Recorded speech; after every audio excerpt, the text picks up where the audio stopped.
안녕. 오늘도 재미있는 성경 이야기 들려줄게.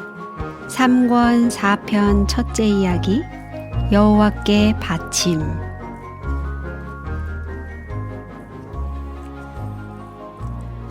광야에서 지었던 성막은 그동안 예루살렘 북쪽 4km쯤 떨어진 실로에 있었어요. 그곳은 여호수아가 요단강을 건넌 직후에 성막을 세운 곳이었어요. 300년 가까이 모진 기후 속에서 견뎌왔기 때문에 성막은 몹시 낡은 것 같이 보였어요. 그렇지만 아직도 그곳은 하나님의 백성들이 모이는 중심지였어요. 성막 안에는 아직도 브살렐의 놀라운 솜씨로 만들어진 법궤와 7 촛대와 분향단 그리고 떡상이 있었어요. 밖에는 오래되어 동록이 난 놋 번제단이 있었어요. 그 위에서는 방금 드린 희생제물에서 나는 연기가 모락모락 올라가고 있었어요. 그 당시의 대제사장은 엘리였어요. 그는 맨 처음 대제사장 직분을 맡았던 아론과 엘르아살과는 전혀 다른 매우 약한 사람이었어요. 버릇없는 그의 두 아들 홈니와 비느하스는 온갖 나쁜 짓을 다 저지르고 다녔어요. 그들의 못된 행실 때문에 성막에 다녀가는 사람들은 점점 거룩한 곳에 대한 존경심을 잃게 되었어요. 여러분이 짐작하는 대로 하나님께서는 그 일을 매우 불쾌히 여기시고 다른 훌륭한 지도자를 찾기 시작하셨어요. 어느 날 엘리가 성막 문설주 곁 의자에 앉아 있을 때 이상한 행동을 하는 여자가 눈에 띄었어요. 그 여자는 얼굴을 찌푸리고 혼자 뭐라고 중얼거리는 것 같았어요. 엘리는 그 여자가 술에 취한 것이 틀림없다고 생각했어요. 성전 주위에서 그런 좋지 못한 행동을 하지 못하게 하려고 엘리는 그 여자에게 가서 크게 야단을 쳤어요. 그리고 술을 끊으라고 말했어요. 저는 술에 취한 것이 아닙니다. 그 여자는 말했어요.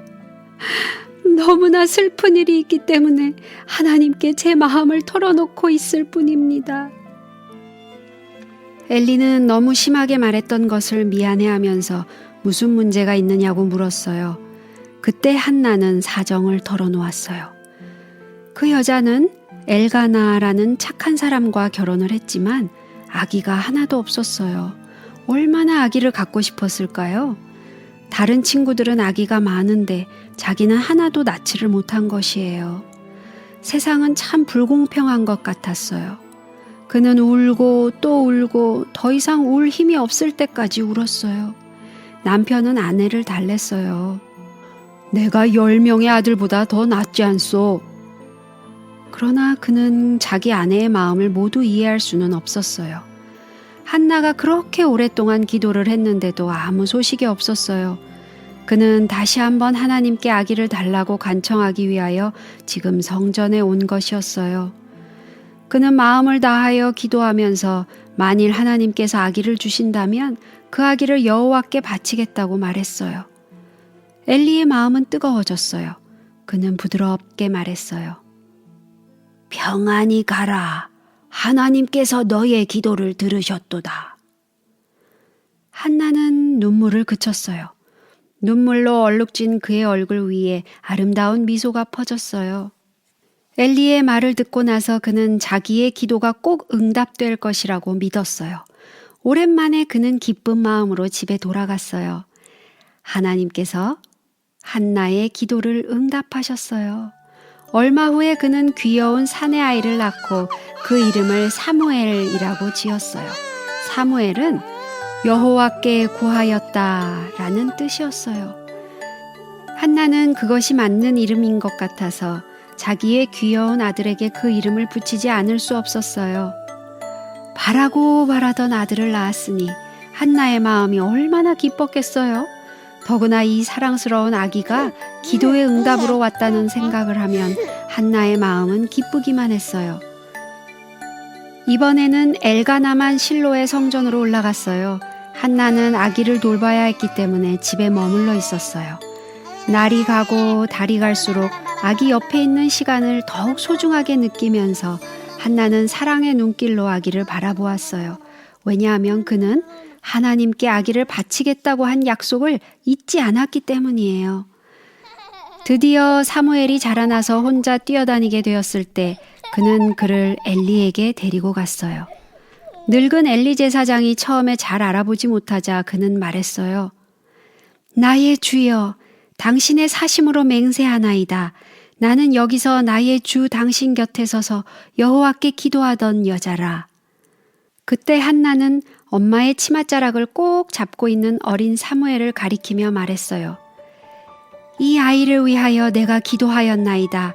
그러므로 나는 그를 여호와께 드리되 그의 평생을 여호와께 드리나이다. 엘리는 너무 놀란 나머지 뒤로 주춤 물러섰어요.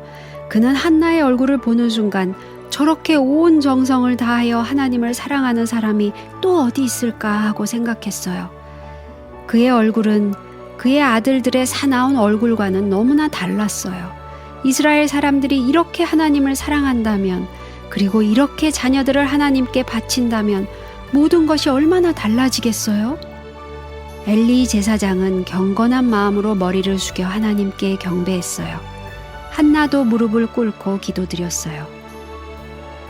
내 마음이 여호와로 인하여 즐거워하나이다. 이는 내가 주의 구원을 인하여 기뻐함이니이다. 여호와와 같이 거룩하신 이가 없으시니 이는 주밖에 다른 이가 없고 우리 하나님 같은 반석도 없으심이니이다.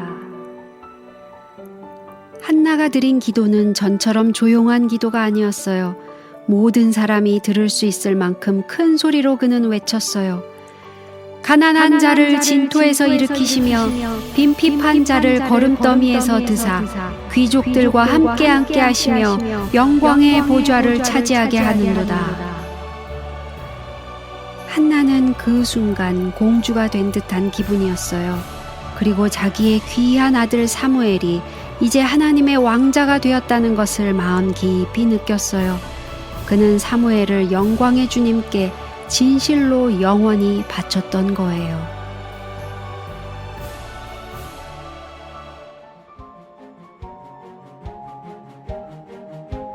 오늘 이야기는 여기까지야. 다음에 또 재미있는 성경 이야기 들려줄게. 안녕.